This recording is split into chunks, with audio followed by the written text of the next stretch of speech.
Hello everyone and welcome back to the Cyclocross Social podcast. Today we're going to be talking about the first round of the Superprestige, the oldest classification in cyclocross, which started in Ruddervoorde, and boy did we have two entertaining races. As always, with me here on the other side of the microphone and internet connection is Issam. Thank you for having me. Let's start with the women's race today, not only because Fem van Empel lost, also because it was just a very entertaining race. Leni Benveld had the whole shot, but for the first two laps it was the Dutch champion Lucinda Brandt who was on the attack. Van Empel accidentally ran into the pits, and that was kind of a sign of what was to come for her in the rest of the race. She did not seem on top of her game, and that would cost her at the end of the race. Brandt was in the lead but got caught. After two laps in the front, we had four leaders. Brandt was joined by Fem van Empel, Sarah Casasola and Ceen del Carmen Alvarado. There were a couple of attacks, but eventually the race came down to the final two laps. Lucinda Brandt attacked in the penultimate lap. Casasola crashed at the moment Brandt attacked. They kind of came together on a run-up section, and that's where Brandt opened her gap. Alvarado reacted and managed to come across, but Casasola and Van Empel were left behind. Going into the final lap, Van Empel was about 8 seconds back. Everything looked over for Van Empel as we came into a close duel between Brandt and Alvarado, but Van Empel would get a final straw at victory. Alvarado took the lead once she firmly got into the wheel of Brandt. She defended her lead in a Formula 1 side-by-side move just before the sandpit, but in the downhill corner, just after the sandpit, Alvarado crashed. Luckily for her, she held up Brandt. Van Empel managed to come back, but Van Empel just didn't have it. Alvarado was quick back on the bike and took victory from there. Brandt looked to be set for second, but misjudged the situation on the final straight. Despite being 35-year-old, she made a rookie error. She looked behind, didn't see Van Empel coming, sat up, was waving to the crowd, but got passed by Van Empel. Second place went to Van Empel ahead of Brandt, and Casasola ended fourth in the end. Issam, Van Empel not winning. We'll come to her race in a bit more. Let's start with Alvarado because she was very strong. She didn't have a great start. She stayed calm, put in an acceleration in the second lap, bridged up, and then kind of raced smart. She didn't waste much energy, needed to put in a big effort to catch Brandt, but was very smart in the final lap in the way she rode there. She defended her position at the right moment and knew if I just put on the pace in that super technical section, at some point I'll gap Brandt, and that happened.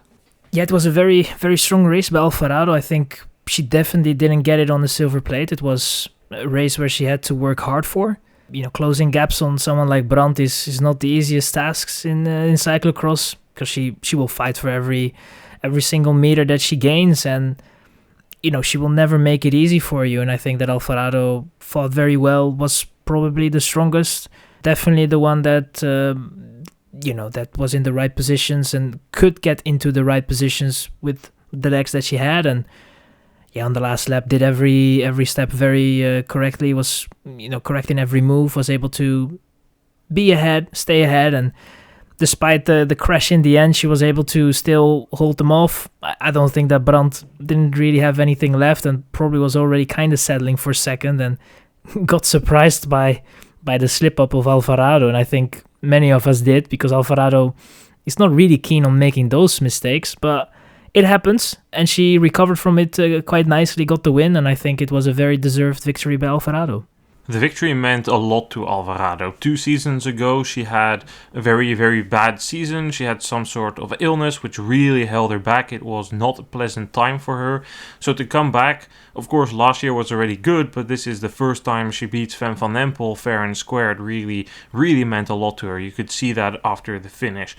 I agree. Apart from that hiccup in the final lap, she executed flawlessly. She responded to the attacks of Brandt. But her victory is, of course, also a part of Van Empel not doing what she's done the past couple of seasons. I feel this is the first time there's a real setback in terms of performance for Fem van Empel. 3 seasons ago, she had this breakthrough season together with Pieterse. I don't really think we can call it a breakthrough season. It was just a continuation of progression because they had been knocking on the door for a while already. But then, for the past 2 seasons, she won a lot. And last season, I think she only lost like 3 or 4 races, which is an absurd stat.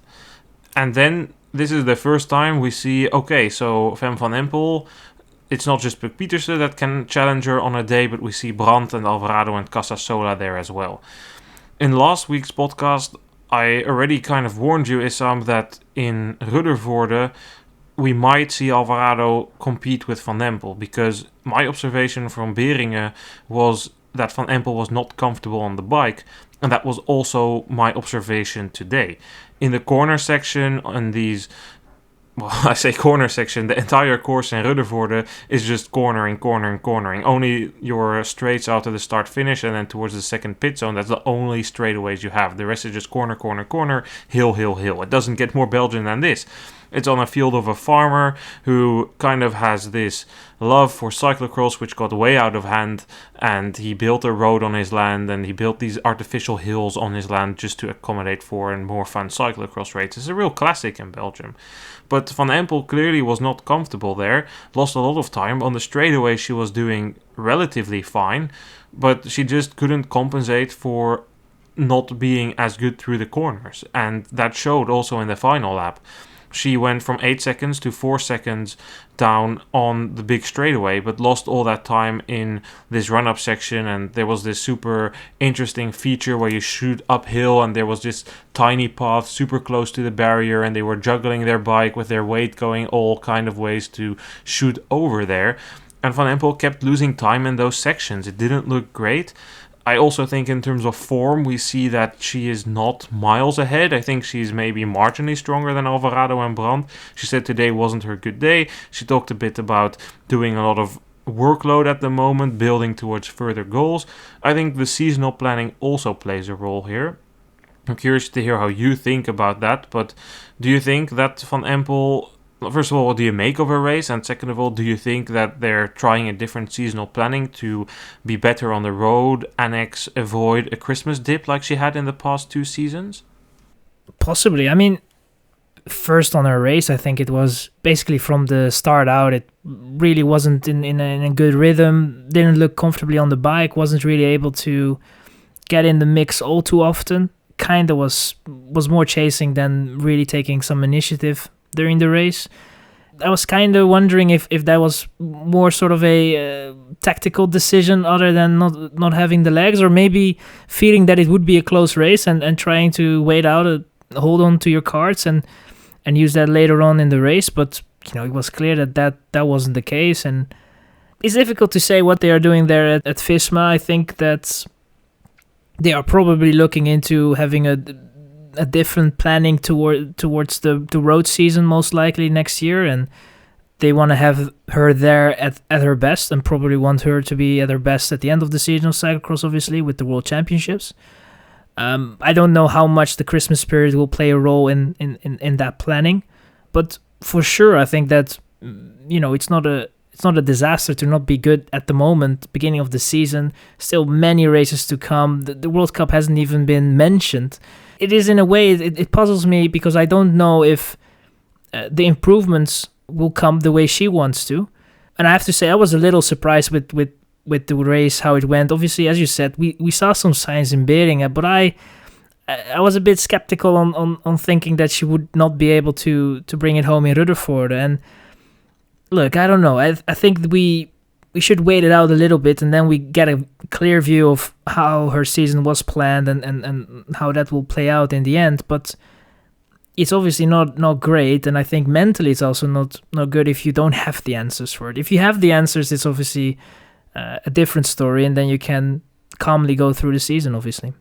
She did seem quite calm in the interview, and not good is also very relative. I mean, she's still finishing second, okay, albeit it should have been a 3rd place today, she's still on the podium. It's not like she's being ridden to Narnia. It's not like she's nowhere near the podium, so I don't think there's any need to worry for Van Empel. I think it's also very much a course thing. As said, this is a very technical course. Next week, Van Empel is racing in Overijse.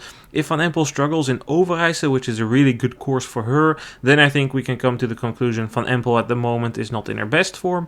And indeed, the question is, will she reach her best form? It can go two ways. Sometimes you see riders come into the season in a way like Van Empel, and then they improve a lot throughout the season. Van der Poel has been an example of that. Sometimes it's due to illness and injury. Look at Nieuwenhuis and Ronhaar last year.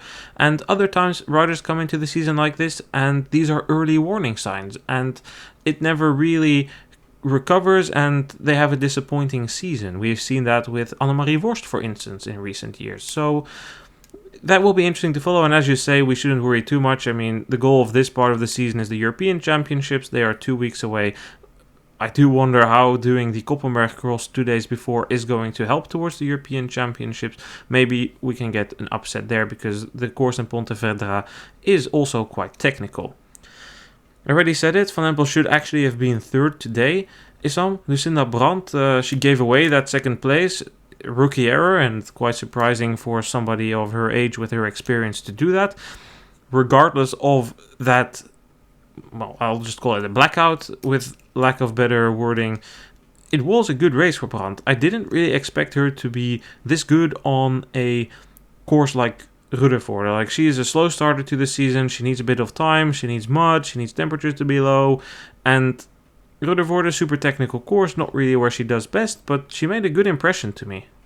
Yeah, she was on it. She was really on it from the start, to be honest, and from there on, always tried to take initiative, made the others hurt with her efforts as well, which is difficult on this course, because most of the time you really feel like you're hurting yourself, and you hope that you're hurting the others, and then you look behind and they're all in your wheel, and that wasn't really the case at some of the attacks, and I think that is, that obviously it takes also something out of your opponents. I don't think she could have done something differently to win the race. Obviously, there are always opportunities, but I think the race went as it went, and it was a fair race. And, second should have been the position she deserved, but unfortunately, she didn't look behind that often, and was caught out by Van Empel. And I think that, other than that, it was a good race from her side, and it looked very promising. And I feel on this course where, Ruddervoorde is, as you said, there you have those straights, but it's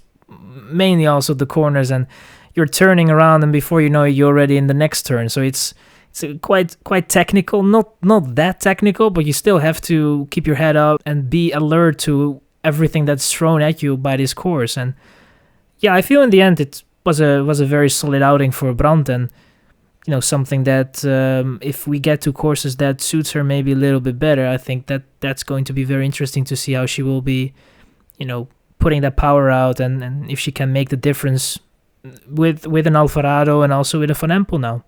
The only thing you could argue is that she should have been more conservative in the start, but with Van Empel and Alvarado behind, it makes sense that she went out there and didn't really save any energy. Somebody who certainly could have raced differently was again Sarah Casasola. I don't want to repeat too much what we've said the past two races.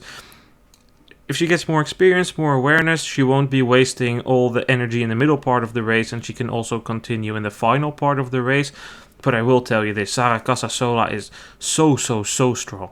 Out of the riders in the top 3, she's the only, or top 4, she's the only rider that raced yesterday as well, her second race of the weekend. In the corners, she is not that good yet. She can improve there. In the sand, she can most definitely improve. That was a weak point. And in some way, it looks like she's a green rider, has a lot to learn. But on the other hand, she's also learned a lot already. Because if you see her jockeying for position with Brandt and like walking towards the outside, knowing that Brandt is coming there, making sure that the pass doesn't get done, making the moves ahead of the sandpit, knowing it's her weak spot, blocking everybody. Because that was the moment in the 4th lap, from the top of my head, when Van Empel attacked. Casasola overtook her into the sandpit, and Casasola couldn't get that far through the sandpit, got off, nobody could pass her. All of a sudden, Alvarado and Brandt were back. They were 5 seconds down before. It was very smart. So in some way, Casasola has awareness, but in other ways, she still has a lot to learn. But if she can improve that, boy, she's dangerous, like actually dangerous. Because if you look at the gaps throughout the corner sections today and how much power she required every single time to close them, and that she's consistently able to do that, I'm impressed. I hope she can keep this form up the entire season. For me, that's a bit of a question mark. I hope that they don't over-race her. I hope that she only does one race next week and doesn't get sent into too many races. Because if she's able to keep it up, it can be very, very exciting. If we look at the entire top 10 then, we see that Alvarado took the win ahead of Van Empel, Brand and Casasola. Solid 4th place for Verdonschot ahead of Inge van der Heijden. Then Bentveld was 7th ahead of Aniek van Alphen. Frank finished 9th after a crash. And Ribeirol recovered to 10th place after a chain issue in the first lap. Issam, I would like to have your comments on Leonie Bentveld. She finished 7th here. This was her first big race of the season. She didn't race in Beringen last week. She did race in Brumat. She took the win there. She was 3rd on the Kleeberg and Mechelen. 7th place here. What's your observation? Could have been a little bit better, but I feel that maybe being a bit too optimistic at the start, maybe getting too drawn into the action, and yeah, it is a race that punishes you quite severely if you kind of go a little bit over your limit in a way, and the limit is sometimes hard to find. But overall, I think for Bentveld, it's just a matter of trying to get those. Maybe I think a top 5 would have been a great result, a great outing for her if she was able to fight for 5th. Missed out on that, but there will be the races will come her way, and I don't think that is at the moment a terrible result to be there 7th, mixing it up there with the elites. I think for her, she needs to focus on the goals that she has set and just get through the season, and there will be good races for her. I don't even think that this was a bad race for her, but it could have been maybe a little bit better. I don't know if it could have been better, to be honest. This is not a course for Bentveld. Bentveld is a rider for the muddy courses, the harder races, and this was a fast race. We had some rain towards the end of the men's race, bit slippery, but still fast. It's not something for Bentveld. I think it's a solid starting point, and she does beat someone like Van Alphen, who clearly didn't have her best weekend, and she's ahead of Frank and Ribeirol, so I think it's definitely a good starting point for her. And about Kant, she had a infection to her throat this week, which meant that she couldn't race in Essen. She still wanted to start today. Ruddervoorde, that's one of her favorite races. 12th place is not ideal, but also not terrible for a season start after an infection. For Betsema, things are looking not great, to put it mildly. She was 13th today, last week in Beringen 9th as well. I know Betsema is a slow starter to the season, but it's not looking good. It's continuing it's just not what it was, and the level of the field is raised, but where a few seasons ago she was constantly able to win, compete for podiums, it fell off and it became competing for top 5s, and last year it was a lot outside of the top 10 even, because she was hit on training before the season started. It's a bit better from that now, but still it's not looking that great for Betsema. We'll keep tracking it. There's still plenty of time to improve, although I am a bit skeptical. But if you've listened to this podcast for the past few years, you'll know my thoughts already. Let's go to the men's race then, because the men's race was also very interesting. Unfortunately, there was a big crash in the start. I think Ryan Kamp was the first rider to go down. It looked like he unclipped off his pedal. At least 10-12 riders hit the deck there. That was really nasty. Joran Wyseure was the rider setting the pace in the first lap. Vandeputte was like, nah, I'm not following this. Wyseure, go ahead. But Wyseure, he went on for 2 laps, but then we went to a regrouping. We had a big leading group, but that slowly got thinned out. Kuypers was setting the pace, which eventually led to a situation with 6 leaders, but Felipe Orts, his tube came off his rim, which meant that Orts got dropped. We were left with 5 riders: Gerben Kuypers, Michael Vanthourenhout, Lars van der Haar, Niels van der Putte and Joran Wyseure. With 3 laps to go, deep into the 3 laps to go lap, Van der Haar nearly went down on the barriers as it was starting to rain. Van der Haar managed to save it, but was behind. On the start-finish straight, the pace completely dropped after Kuypers had paced for almost 3 laps. Wyseure, who was in 4th wheel, decided to go for a sneak attack. Nobody reacted, which allowed Van der Haar to come back to the chasers, but Wyseure was gone. There were 2 laps to go. Wyseure opened a 12-second gap. It looked to be the over. He was going to win. But in the final lap, he crashed in the corner in front of the first pit zone. This brought back some tension. Vanthourenhout was the first chaser. He came back from 12 seconds to 5 seconds, but couldn't get it closed. Vandeputte, the ultimate gambler, the ultimate baller, decided this was his time. He'd waited all the race, he jumped over the barriers, came a bit closer, but couldn't get it quite done. Wyseure took his first pro win in his home region ahead of Niels Vandeputte, with Michael Vanthourenhout taking third. Issam, I need to give you some credits here, because in last week's podcast you pointed out that Wyseure was very strong and you thought he could compete for wins on courses like this, and I don't know if you really expected it for today, but he delivered.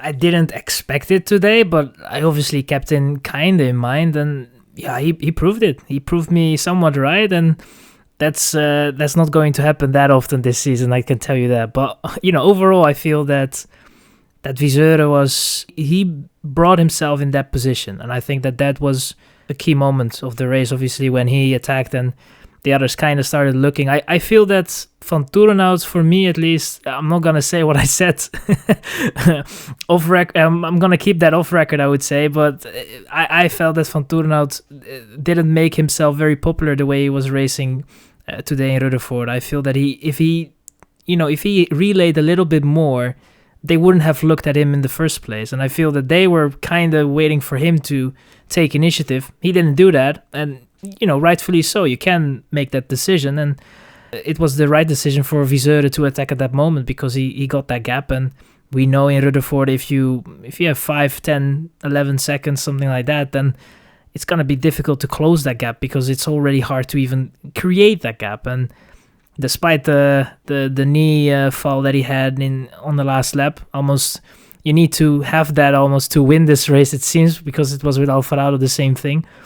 He was able to secure the victory, and what a first win for him as a pro rider with the elites. I feel that he deserved it. It looks very good the way he started this season, and he's gonna get plenty more opportunities to show himself at the front. If he's going to win more than this race only this season, I don't know. It could be that this is going to be his only one, but he's definitely going to be up there. Vandeputte is also on a roll.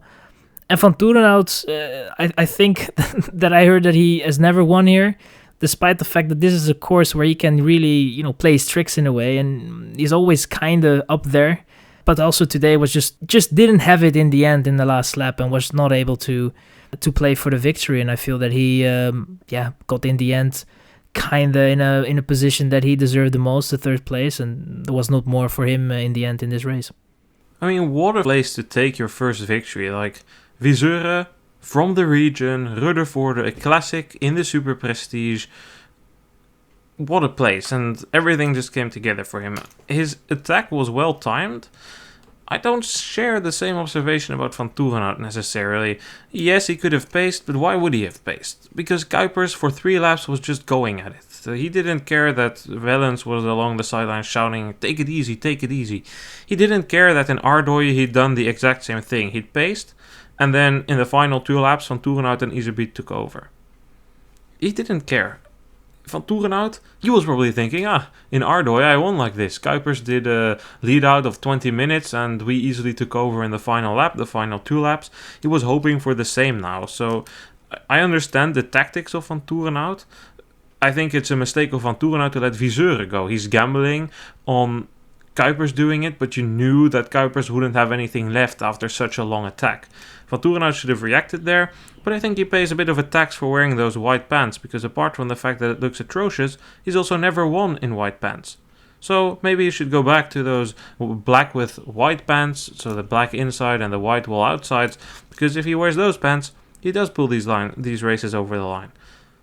Yeah, I think that's eventually what made the difference. I'm not sure he should have paced, but he should definitely have reacted to Wyseure, because as you said, on a course here, if they're gone, you're not going to catch them that easy.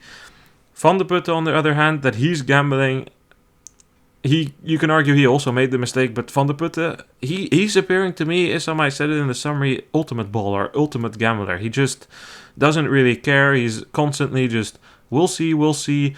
This is yesterday. You saw the same. He was just sitting back waiting. Stone cold killer, who at this point doesn't really finish it, but he does always put himself in a position where he's super fresh. I think there's few riders smarter than Niels Vandeputte. Yeah, he's cool-blooded, and he is he doesn't really panic. And I feel that, I would put the blame a little bit more on Vanthourenhout and not chasing Wyseure.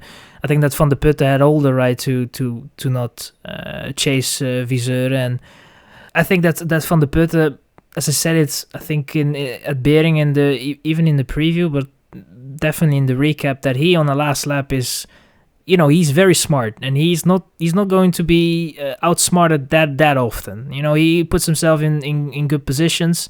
He has those tools. He has the barriers that he can jump quite well.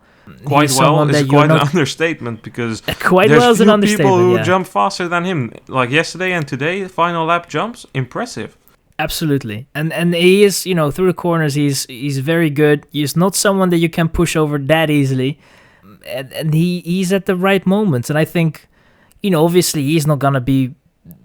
He would have loved to win here, and he would have loved to at least have a victory this weekend. But I think that this outing this weekend is definitely something he can be proud of, and he can think this off as a very good weekend and move on to what is coming next, because I think it's a matter of time before he gets his victory. I mean, I don't know if it's going to be next week or the week after, but I feel that win is going to come his way eventually. And the form is very good, and he's just very hard to beat if you are with him in a group. I mean, obviously Wyseure was ahead, but even that move at the sandpit when Vanthourenhout left that gap there, I don't know how many riders will be able to squeeze themselves through there and take that initiative and try to overtake. I think he's just overall well-rounded rider, and we're gonna see him more hopefully this season at the front. Don't rule Vandeputte out for the European title. That's a good course for him, and he is, as you said, very good. Kuypers, I will not completely burn him down for his racing style. He is a relatively inexperienced rider at this level, but for him the same goes as for Casasola. Kuypers, his cornering can improve a bit. He is significantly improved, but he can do better.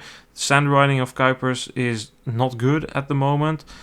If he improves his core cyclocross skills, he too can be a very dangerous rider, and he too needs to learn when he needs to pace and when he doesn't need to pace. When should I sit in? When should I pace? Those are key things that Kuypers needs to learn, because today he threw away what could and should have been a podium. He maybe was the strongest rider in the race, and as said, he did the same thing in Ardøya, and you would expect them to learn from that, which hasn't really worked for Kuypers so far, but let's hope for him that can come in the future.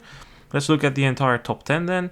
Wyseure took the win ahead of Vandeputte, Vanthourenhout, Van der Haar and Kuypers. 5th place for Kuypers in the end. 6th place for Jente Michels ahead of Felipe Oorts, Kevin Kuhn, David Haverdings and Toon Aerts. Toon Aerts seriously held up by that big start crash. 10th is a decent comeback result for him. Oorts continues his subscription on the 7th place in Ruddervoorde. This is the 5th year in a row he finished his 7th here. Van der Haar pays the price for trying to jump the barriers despite nearly crashing twice before it actually almost went wrong going into the penultimate lap, but still a decent race by him.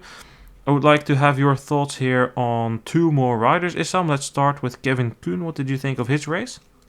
Not too bad. I think that he eventually fell in his place that I kind of expected him a little bit. I didn't feel that he had the legs to get himself in the top 5. Made some mistakes. We saw some slips here and there, some knee falls here and there, but overall I think it was a good outing for Kevin, and this is something that he has to build on. I feel that he has the potential to get a little closer to the top 5, but he was not in it today, and I don't know if that's going to happen this season. That's for me going to be the question, and maybe if he, different circumstances, it will be a little bit better for him in terms of course and maybe also the time of the season. Obviously now, don't forget, everyone is hungry. Everyone wants to be at the front. Everyone wants to go for it till the end. There are definitely going to be moments where some riders will have some trouble, some unfortunate things happening to them, mechanicals, and will not fight for the positions in a way they do right now. And maybe his opportunities will come, but for now it's a somewhat solid outing, but not more than that. Kuhn also apparently wants to be better later in the season this year. He's not racing the European Championships. The reason the Swiss Federation gave for this was that he's trying to be really good when the World Cup starts. Doesn't want to burn out like last year. So if this is not 100% Kevin Kuhn yet, that can be interesting. Then 2 Balwaze Trek riders. David Haverding is 9th. We covered him last week, so let's not go into much detail, but this is what he needs to be doing. He needs to consistently be getting these results as a third-year U23 now, showing his talent. And then his teammate Thibaut Nys, 13th, outside of the top 10. The consensus in Belgium kind of is that this is better than last week. He made a step up, but I don't agree with that at all. It's the same race as last week. He's there for 30 minutes and then he just pops off. I again raise the question, if he's not good, why is he racing? Why isn't he training like Pim Ronnaar is doing? Why isn't he training like Joris Nieuwhuis is doing? Why isn't he building his endurance base? Because clearly he can last for 30 minutes, but then he pops off. That's a sign of a lacking endurance base. That's something you don't have much time to recover for. So I am again worried because last year they made these mistakes that they didn't rebuild the endurance base, and I hope that they kind of fix that this year. Don't know if you have anything to chip in there. I think the only positive was that the opening part of the race was a little bit better than it was in Beringen, but other than that, it was similar to what we saw in Beringen, especially the later phase of the race. And I don't know, I think that probably Nys has this idea that he can grow more into this season if he does the races. And that has often proven to be the right decision. It takes a little longer sometimes, and it's difficult. I mean, it's beginning of the season, so if he would have skipped last weekend, what could have been already happening this weekend? Maybe the progression would have already been a little bit better than it is right now. We have to wait and see. I think that next week is going to be critical, in my opinion, in terms of the progression made. I mean, if we are not going to see any improvements next week and the week after, I think then we're going to have a problem, and probably then at that time they will make a decision that will be a little bit wiser. But then the question is obviously how much is that going to hurt your season, because you're 4 or 5 weeks in and you haven't improved at all, and then you have to take 2 or 3 weeks off to train and get a sort of a base back. And then you don't even know if you're going to come back in a better form and how good that form will be compared to the competitors. And it's a tricky situation he is in. And I hope that we are going to see a little bit more improvements next week, because I think the time is ticking, especially for the Europeans, which at the moment, if I look at it, I think they're coming a little bit too soon for Thibaut. In all honesty, that is what he said. European Championships, Koppenberg will probably come too soon for me. But again, I made my point, and we've discussed it last week as well. So without going into too much detail, as you say, the consequences would be, if it's the decision after next week, the consequences immediately, there's no European Championships, there's no Koppenberg Cross, which immediately means your X2O trophy is also down the drain, your chance at the European title is down the drain. So the consequences become bigger, because now early season you could argue, well, okay, maybe you give up the Superprestige and it's just exact cross, so the consequences are more bearable. Well, enough about that. Let's take a look at the results from the rest of the world then. The second round of the Coupe de France took place in Nome. Loris Roulier took the win, 4 seconds ahead of Fabien Doubi, and Rémi Lelandais was third. Marie Schreiber took the win in the women's elite race ahead of Helene Clauzel and Amandine Foucounet. The second round of the Swiss Cyclocross Cup also took place. That was in Schneisingen. Dario Lillo took the win ahead of Niklas Halter and Gilles Motjes. Elisabeth Brandau, just like last week, won the women's race, this time ahead of Lea Stern and Lara Kraalman. Then there was racing in Czech Republic in Kaslav. Michal Boros took the win ahead of Václav Jezek and Pavel Jindřich. The women's race was won by Barbora Buskova ahead of Lucy Grohova and Katerina Dudarova. It is worth mentioning here that the numbers 1 and 2 of this race are first-year junior women. They are beating Katerina Dudarova by 1 minute 20. Dudarova, name might not ring a bell. She was 5th last year at the Cyclocross World Championships in Tabor. That result was definitely an outlier in terms of her season, but she was in the top 10 of most World Cups that season.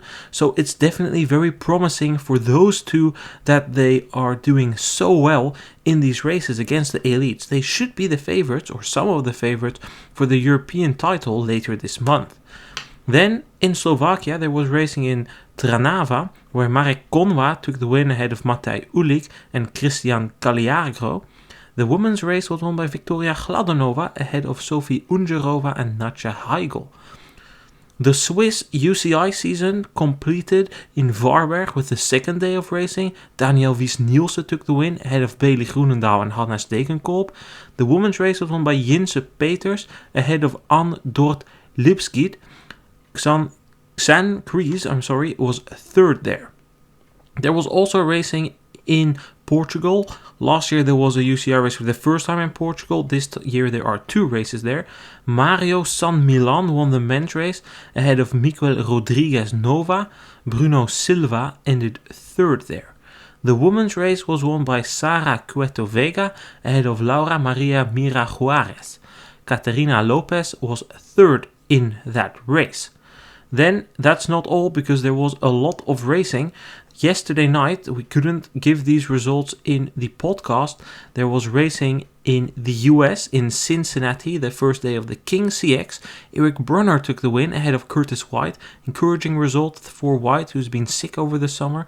Tyler Clark, the Canadian, finished third there. The women's race was won by a Canadian, Magali Rochette, in a sprint against Katie Klaus. Also a promising result for Klaus, who's made good inroads apparently in the last couple of weeks. Lauren Zerner ended third. Then there was also late night racing in Europe. In Jesolo, Italy, Filippo Agostinaccio took the win under the floodlights ahead of Gioele Bertolini and Federico Seolin. The women's race was won by Rebecca Garibaldi ahead of Carlotta Borello and Gregoria Pellizzotti, who is apparently the daughter of Franco Pellizzotti, the former road pro. Well, Issam, those were the results from the rest of Europe. We'll be back later this week with a midweek episode. We'll cover a variety of topics there. We'll discuss who the Belgians should hire as new national team coach. We'll discover Pidcock, Van der Poel, and Van Aert. Do we know anything about their seasons? Is Van Aert actually the masked singer? We'll cover a bunch of topics, and yeah, we'll be back. That podcast should be out on Thursday. Thank you for being here, Issam.